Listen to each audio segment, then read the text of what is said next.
Hey, this is Malika of Evanston Live TV, and I am so excited I have with me today First Ward Aldermanic candidate Clare Kelly. Welcome to the show, Clare. Thank you, Malika. Really nice to be here with you. Yes, yes. Now, you're a returning guest. I've had you on the show before. Now, this was back when you were educating me and all of Evanston about Robert Crown. Okay. That's how we actually came to meet a few years ago. Right. Yeah, you and Mary Rosinski, you all were like out there, like people need to know the money, what's happening with our money in the city. That's how I came to know you. So welcome back to Evanston Live TV. Thank you. It's great to be here. Nice space to be in. So Claire, the first ward. Now, when people think the first ward, they think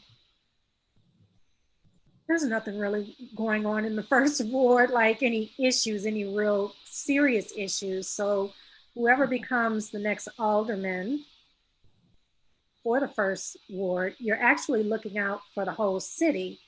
Hmm. But I mean, you can educate me on that. Does the first ward have a lot of issues? It just seems like, you know, a ward that doesn't have many issues. Yeah, so I'd say one of the central burning issues is our downtown. All right. So I mean, it's really devastated right now after COVID. So that really is a huge issue right now, is rebuilding, reinvigorating, getting our downtown back up and running. So that's definitely a central issue and a big issue. And that's an issue really that impacts all of us, right? Because that's sort of like our common space down there. And so I really feel I've been meeting with some of the directors of the SSAs and really brainstorming on and studying other cities across the nation about ways that we can support our downtown, invest in our downtown, and really try to get it back up and running. I've also been studying it throughout the whole pandemic, looking at measures that could be taken to support and to try to help our small businesses succeed through the pandemic. So yeah, so that I would say is probably the biggest issue right now in the first ward, is the devastating impact that COVID's had on our downtown area. Mm-hmm. Now, with the money that Evanston is going to be receiving, the 45 million, I believe it's 45 million. Do I have that figure correct? I think it's about that. Yeah, I'm waiting to get my hands on that. I'm really anxious to look at the restrictions to see how we can use that towards our downtown. I can't speak to it yet, but that is one of my foremost goals right now, is to look at that and study that and really understand what we can use from that to bolster and support our small businesses downtown. Absolutely. Mm-hmm. So I'm sorry I don't have that in front of me right now, the details. But Well, yes, we are getting a large chunk of money. yes, So, yes. We're all looking forward to hearing what the guidelines, the restrictions are on that money. And many people are thinking, because they knew that this money was coming, that now the race in Evanston, I mean, an election is always gets a little intense, gets a little dirty here and there, mm, but in knowing that this 45 million was coming, that there's pretty much been just a campaign um, against you, against Mary Rosinski, against mm, several of you who are running, who have really been advocates for the community knowing how money is being spent by the city. So, I mean, you all were put in the FOIA request, and this has been your platform for the past few years. It's not like something you just woke up and said, I want to know what's going on with the economics. You all have been educating the community on the economics of Evanston for several years now. So now this money is coming in. Now it seems like, wow, it's been this fight to make sure that you and Mary do not get in there and educate the community even further on what's happening with this next 45 million that's coming in. It's like it has to be protected so that people in Evanston don't know how that money is going to be spent. What are your thoughts on that? That's the word. That's the word on the street right now. You just summed it up, Malika, beautifully. That's exactly right. And, I haven't tied it even so much to the money coming in, but you're absolutely right. That's a huge sum of money, and it has to be spent to meet the needs and the interests of the people as it relates to COVID. But it's also about our budget in general and what's been happening to our city over the past, 5-10 years in terms of expenditures. And we all know our city is one of the top property tax burdened cities in the nation. And on average, over the prior to this year, on average, our taxes have been increasing well over 5% on average. One year it was 13%. Whereas the rate of inflation, the Social Security COLA, which is the best sort of measure of rate of inflation, it's been almost 4 times that. So this is, absolutely unsustainable, the direction our city's been going in terms of being able to continue to have middle class, lower income people living in the city. And it really needs to stop. This bleeding needs to stop, and it's been unnecessary. I mean, these sort of, this incredibly expensive cost of living in the city, the tax increases have not been necessary. We've seen expenditures to the tune of tens of millions of dollars that have not benefited anybody. And so this really needs to stop. And, we have been examining, really looking at our budget, and that's what we want. We want a strong steward of our budget, right? Because our budget really it's a blueprint of our priorities, right? That budget really tells us what we really are interested in as a city. And currently, I don't think it has not been reflecting the interests and the needs of our Evanston community. We've seen the diversity of the city change as a result of, let's just say, really a lack of discipline, budgetary discipline, if you want to put it that way. We've seen people pushed out of the city because it's just too expensive to live. And I think most Evanstonians love the city, love the diversity of the city, and don't want to see it continue in this direction. So yes, the money coming in for COVID, exactly. Also, when everybody would like to see our downtown vitalized and thriving again. And we also want to see people able to continue to live here. So the only way that's going to happen really is with laser focus on our budget and our elected aldermen telling our upper management what we need. We don't want any more tax increases right now. That needs to stop. And it can't be the other way around, where upper management tells the city, well, we got to raise taxes. It's got to be, no, you come back to us with a budget where we're not raising taxes. And again, what we need are people that, like myself, that are prepared to really scrutinize that budget and make sure that we are spending our tax dollars in a way that's prioritizing what's important to our residents, right? What's important to our constituents. And that has not been happening from, over expenditures on Robert Crown. And I'm not knocking the new center, not knocking hockey, but we spent way too much on that without a plan on how to repay that over the next, 18 to 20 years, an incredible debt service fee every year without a plan. And then a lawsuit at James Park, right? That exceeded $8 million, a fruitless lawsuit. And then meanwhile, we're raising our taxes for, this year for 1%, but for $500,000. So imagine, right? We're talking right there about $20 million in expenditures that benefited nobody in our city. So it is absolutely imperative, right? That we have people elected who are prepared to really steward that budget, watch that budget, and make sure that the expenditures are in fact reflecting our priorities. Well, clearly some people don't want that to happen. Right. I have to say the level of this campaign, right, as you pointed out, clearly some people don't want that to happen. And it is just so saddening, the tactics that have been taken to try to prevent to try to undermine my campaign. And I feel very badly. I feel badly I've had an outpouring of support from across the city, from women and men who just feel really badly about the attacks.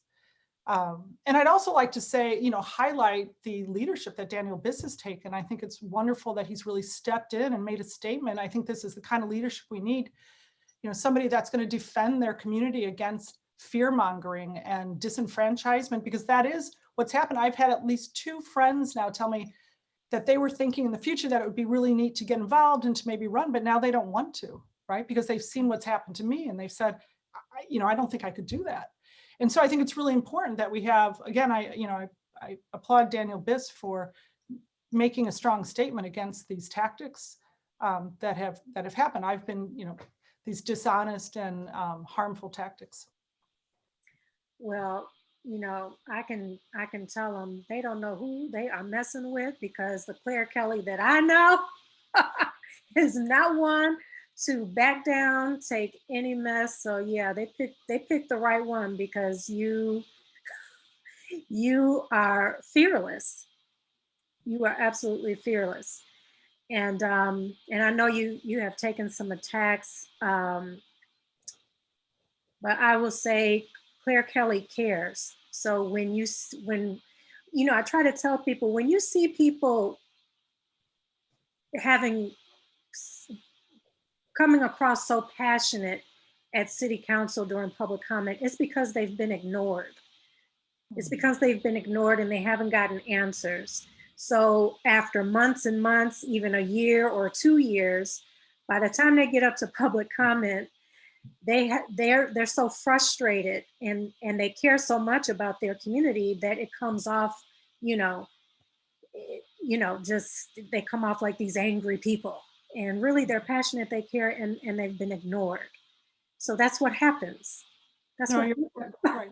No, that's exactly right. And I feel that whole culture needs to do it a total about face. We need to embrace and applaud all of our residents who come out to speak and take time. Nobody's making me run, right? Nobody made any of the aldermen run for office.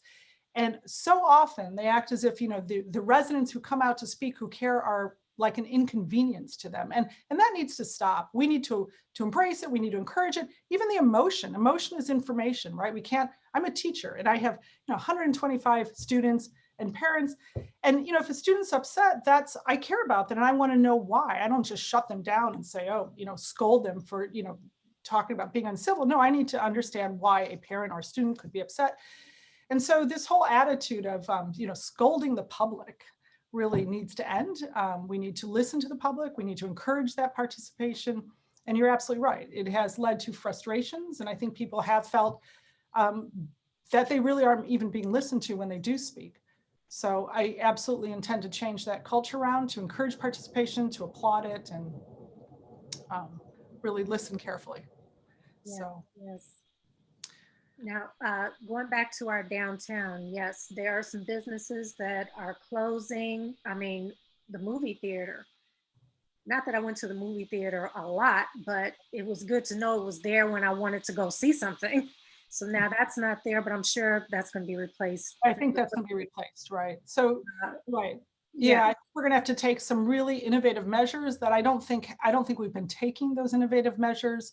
I think it's time to kick it into gear. I'm really excited. I really, really am hoping I get elected. I'm excited to get started.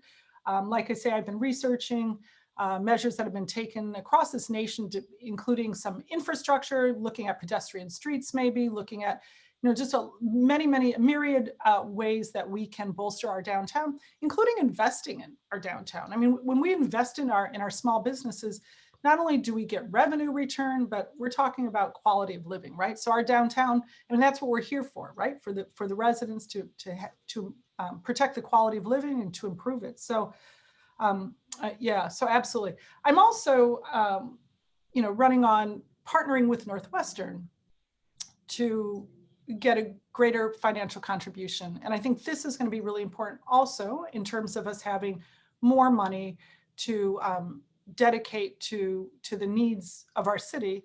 And I feel very confident that Northwestern is going to participate in a pilot task force, that's payment in lieu of taxes task force. I've been working with commissioners of assessment in different cities across the nation, and just assessors like from Boston, I've spent many long hours discussing how Boston, which has one of the most famous sort of, it's called a pilot program, payment in lieu of taxes program, that started in 2011, and exactly how that works. We set up a pilot task force.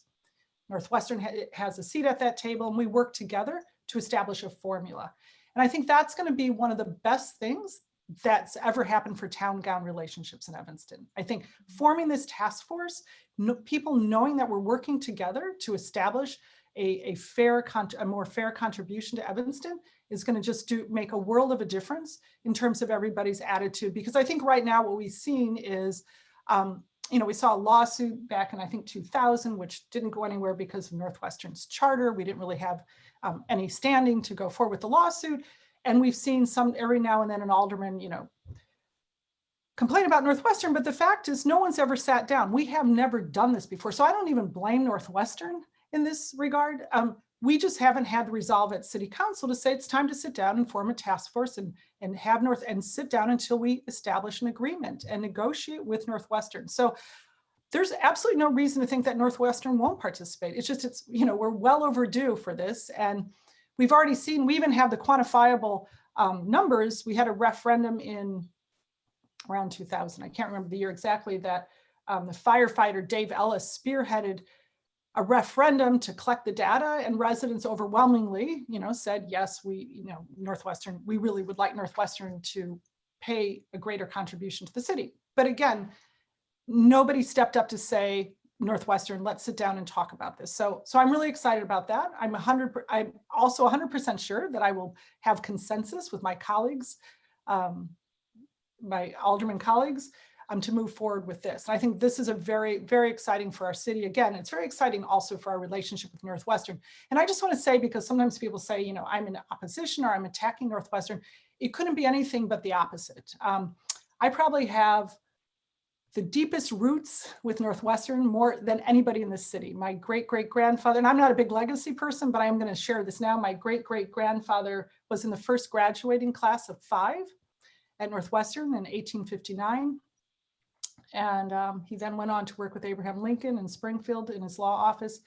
My youngest son graduated from Northwestern the year before last, and I did some of my graduate work there. So I just want to point that out, because I am absolutely leaning on partnering with Northwestern to arrange so that Northwestern will make a greater contribution to the city.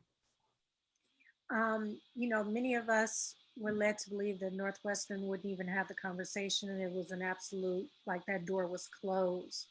Right. Why? We don't, even with the fire bill, I have to say, there's a tab, about a $650,000 tab, which is more than the shortfall that our taxes needed to be raised. But even that, we haven't established, we don't even have a fire protection agreement with Northwestern. We need to write up a fire protection agreement. Like, that hasn't happened either. So, I'm not saying Northwestern's, I am saying it's really City Council. We need to sit down and move forward on these items, and we haven't. But we are going to.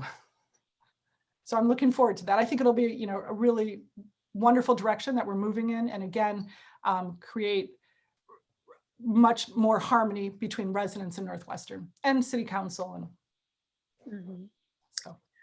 And what are some other things that you plan on doing coming aboard City Council? Yeah, so I'm very excited to have gotten the Sierra Club endorsement recently. I worked with the Sierra Club many years ago. A lot of people know me for my work in leading the movement to close the medical waste incinerator at Evanston. It was then Evanston was affiliated with Northwestern University at the time. And Sierra Club got very much involved with that movement, that successful movement. So I'm really happy. Just recently, last week, Sierra Club endorsed my campaign and has agreed to work with me to move forward our climate action, our plan in Evanston. So I am looking forward to working to meet those goals that have been set out. We have very ambitious goals for green energy and a green city. So I'm excited about that as well. And I've already, I want to look really carefully into the climate justice component, how we can really incorporate the voices of our Black and Brown community in this. And I think it's going to mean outreach. I think we need to look at paying members of our community to be involved in creating surveys for the communities that are more disenfranchised, but actually pay, not just offer opportunities to be at meetings, but really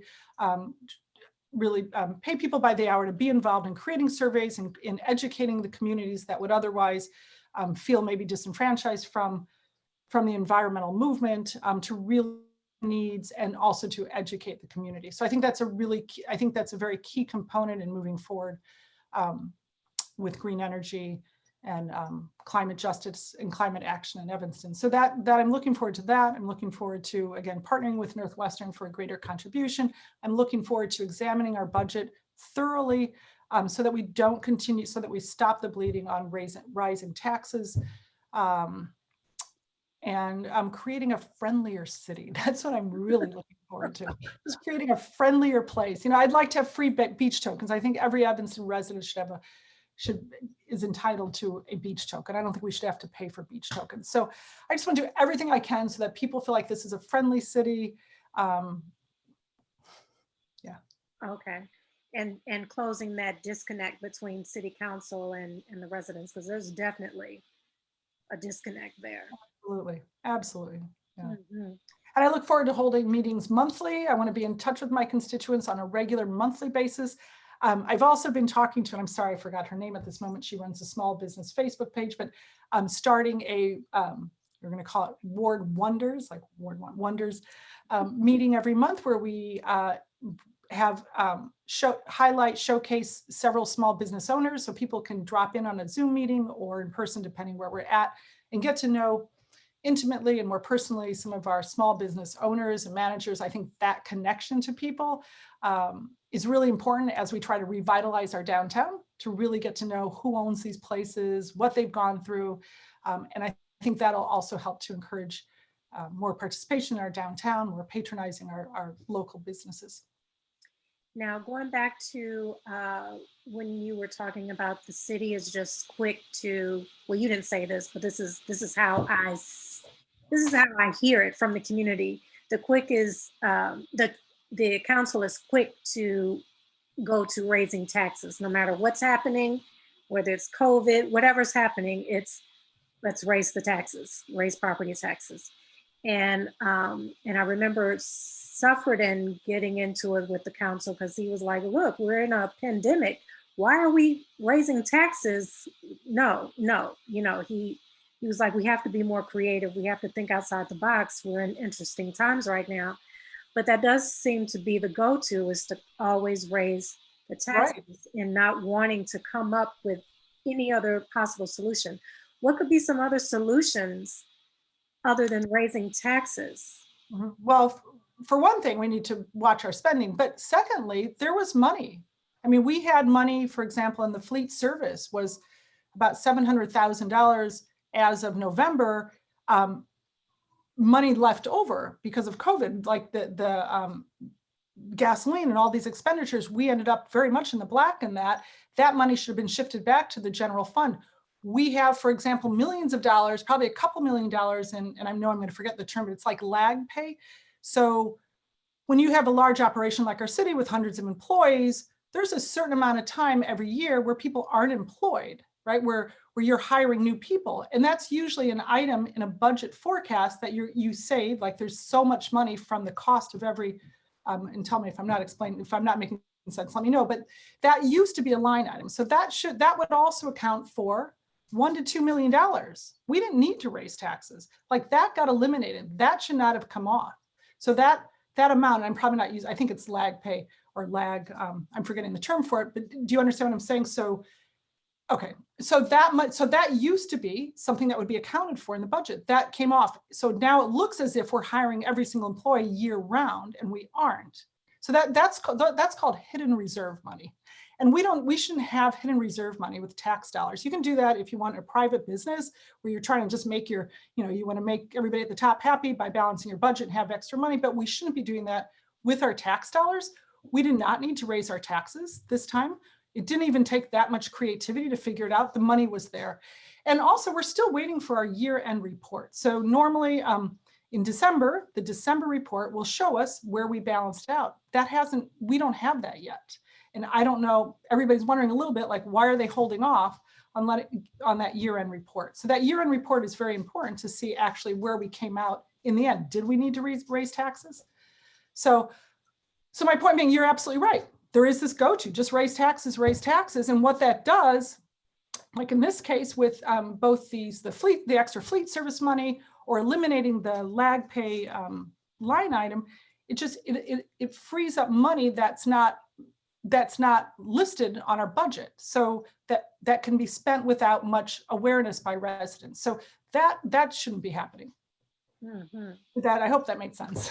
Yes, that made plenty of sense. And when you were talking about people getting priced out, um, I think what people aren't realizing is, yes, the Black community definitely is getting priced out, but in going out into the community, I was hearing a lot of white people, even I think more so than Black residents, were saying, "Look, I can't afford to live here anymore either." So it's like that whole middle class of Black and white are being priced out of Evanston. So you have some city council members, it's like they don't care. So are they just trying to make Evanston just wealthy all the way around, like nothing but wealthy people here?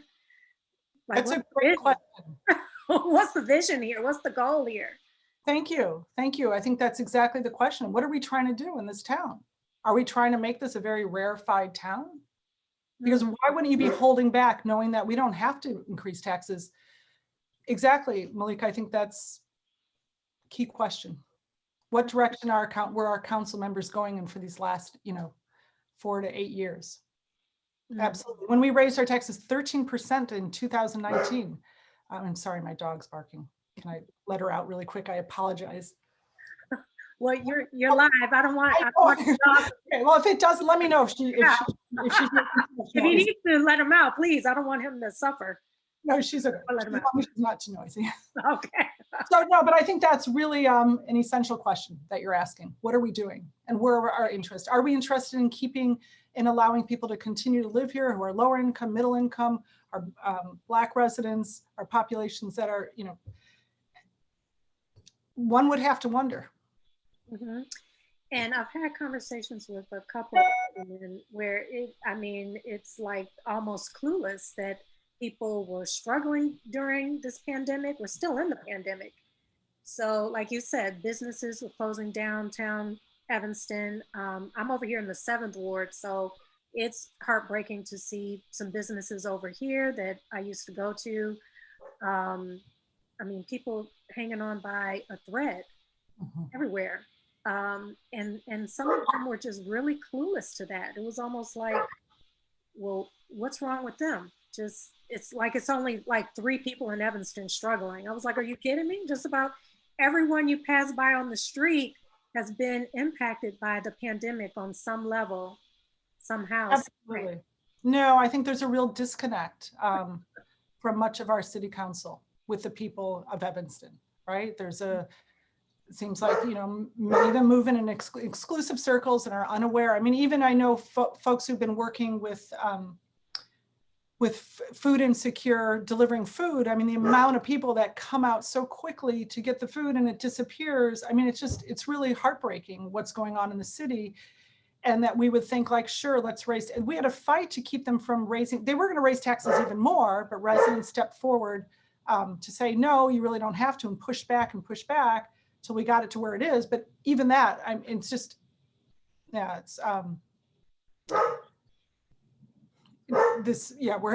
they're going in the wrong direction and definitely demonstrating a lack of sensitivity for the struggles of the people of Evanston.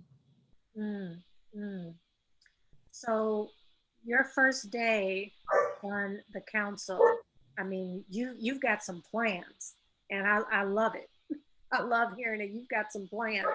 So what would be the first thing? Well, I'm asking everyone, you sit down with Erica Storley. Well, first of all, you've sat down with Erica Storley. So what was that conversation like? And then you become alderman, what will that conversation be like? Yeah, I think,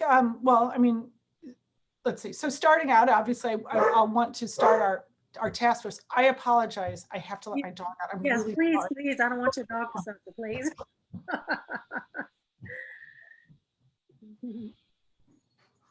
Zoom session. Sorry about that. So starting the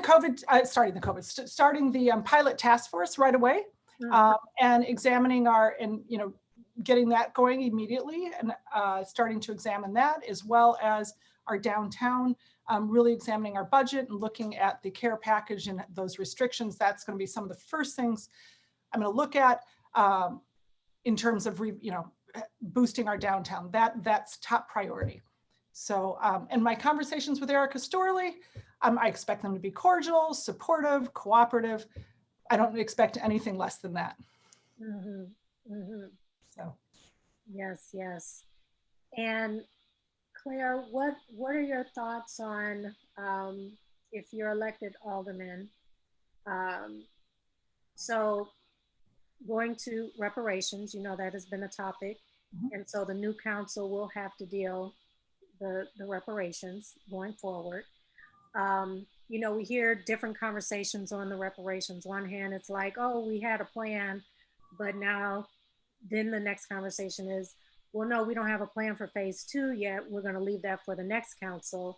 So then when the people are like, well, there's no plan, then they're like, but there is a plan, but we're going to wait for the next council to come up with the plan. So the conversation, depending on what day you ask the committee, where are we with reparations? And then they're concerned with, why is everyone so angry right now? Like, why is there this pushback? Well, there's been pushback.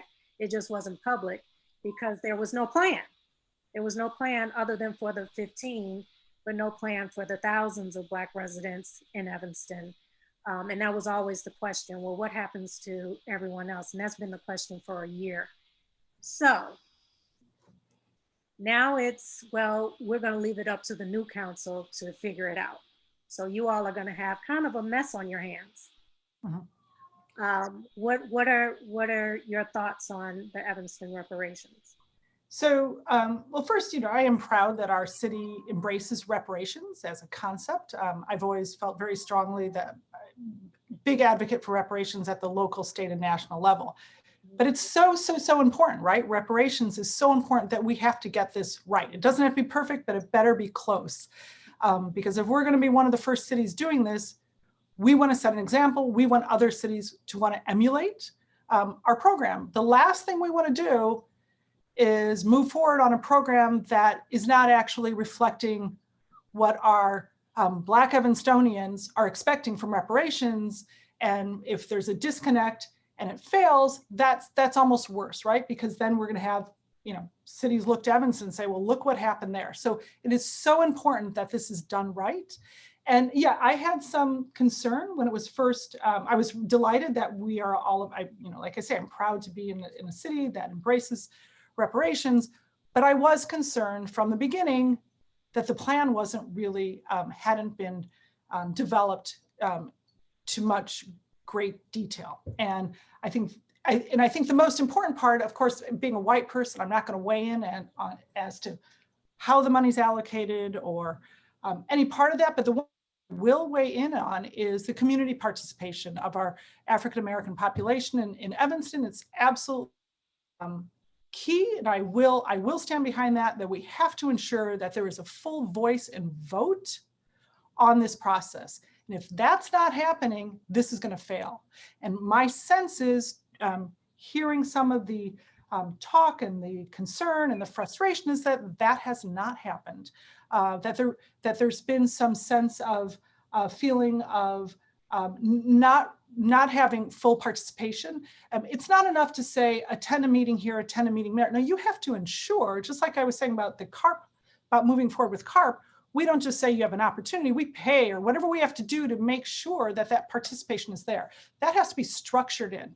It can't be something where we just say, oh, there's meetings, if you're interested, show up. No, it has to go beyond that to ensure that community members really are participating, to ensure that community members really are helping to develop surveys, that it's not a few people, that there is really broad participation. So that's the piece that I'm feeling has been lacking. So that's key, to figure out the structure to ensure that piece. And without that piece, we're not going to go in the right direction. And I understand, there are concerns with the current proposed program that it's really more of a social program that's important and needed and great, but it's not what many members people understand to be reparations. Let's call it for what it is. If it's a housing program, great, we need that. And maybe, I think we had something similar to this in the past, and maybe it needs, and it should be brought back and even more. But I think social programs are one thing that and we've had too many cuts in social programs. So I think we need to move forward with that. But I think we have to be very, very careful about what we are calling reparations. So that would be my, as an alderman, I'd want that there is a really sound structure in place to ensure the participation of the community, to ensure that this succeeds and that it's embraced by the community. It can't be anything less than embraced by our Black community in Evanston.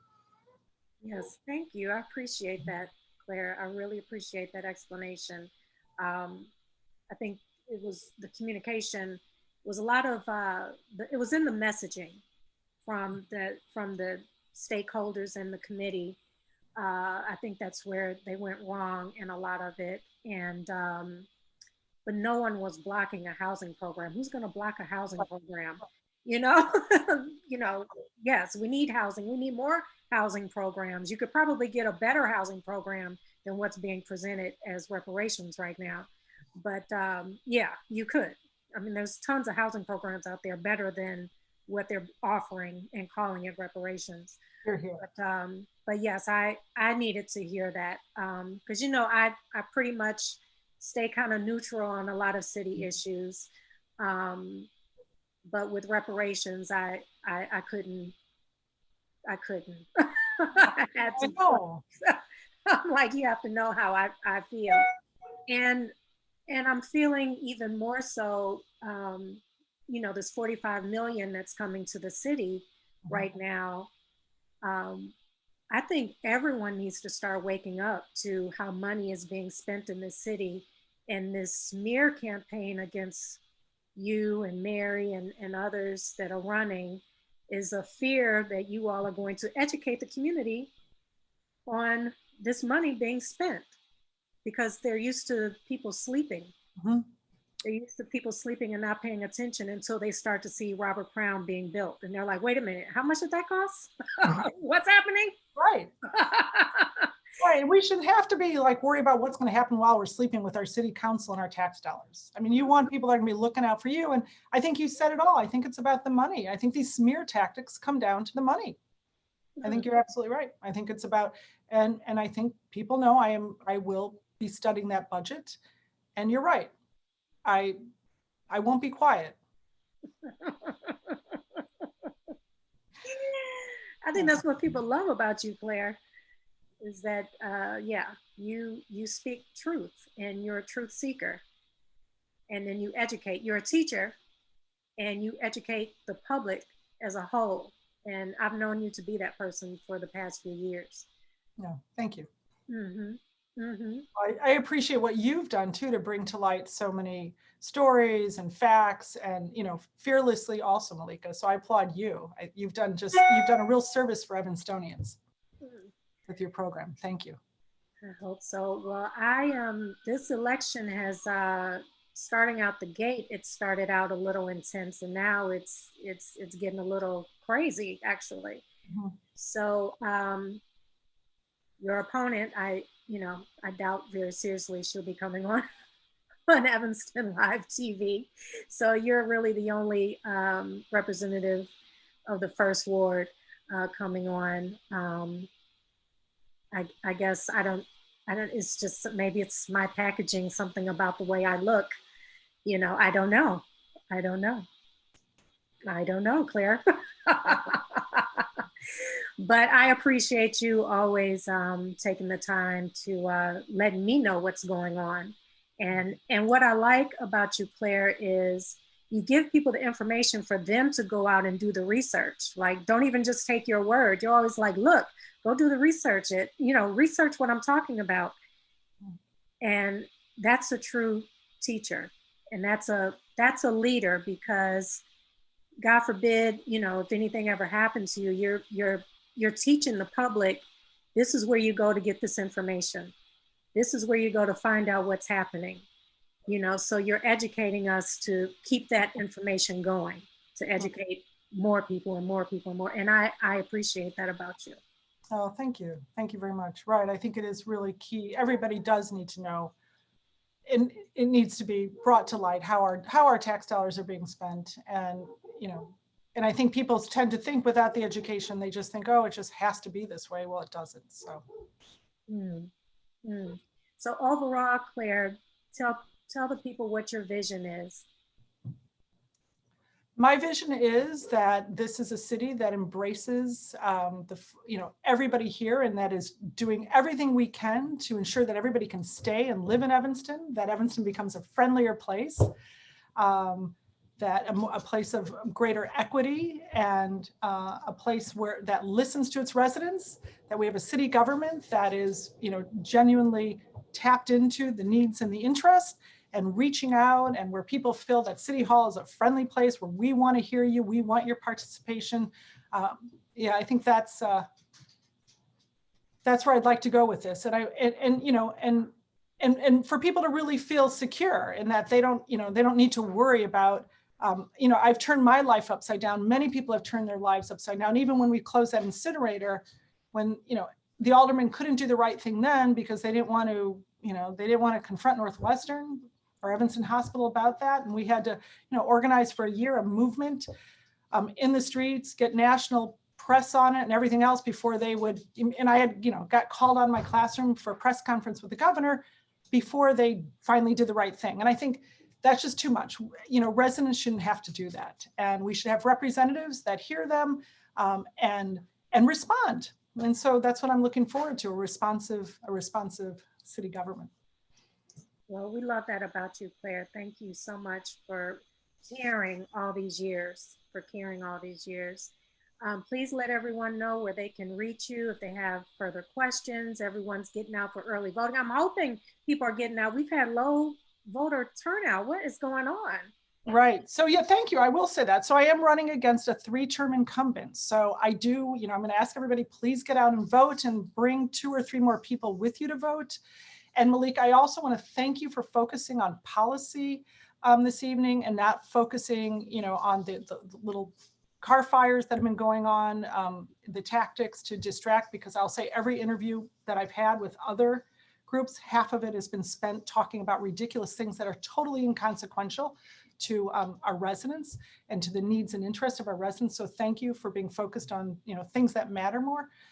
So I am running against a 3-term incumbent. So please, First Ward people, please get out and vote, and please bring people with you. I'm endorsed by the Democratic Party of Evanston, by Representative Robin Gable, by Opal, by the Evanston firefighters. I'm very proud of all these endorsements, by the Sierra Club, by Evanston Fights for Black Lives, by Reclaim, Northside, Democracy for America, and others. So please help, this community's backing me. I hope you'll all back me too. And the website is clarekellyfirst.org.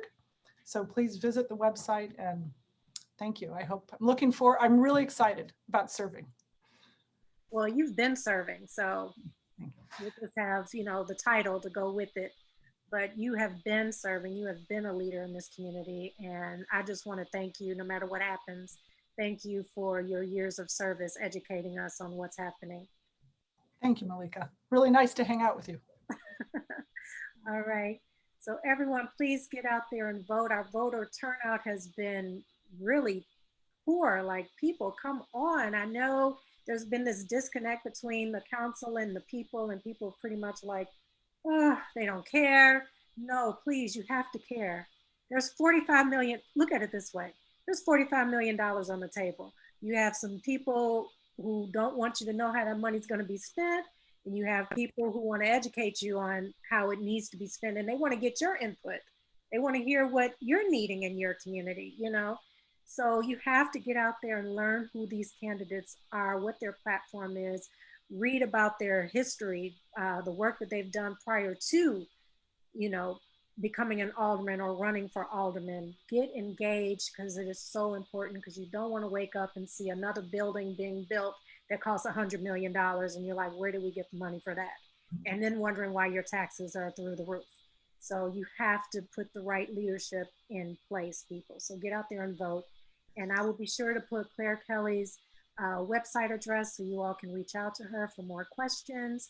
And stay tuned here on Evanston Live TV. We have more amazing people doing amazing things right here in our beautiful city of Evanston. We love it here, so let's protect it and let's build upon it and just make it even more amazing.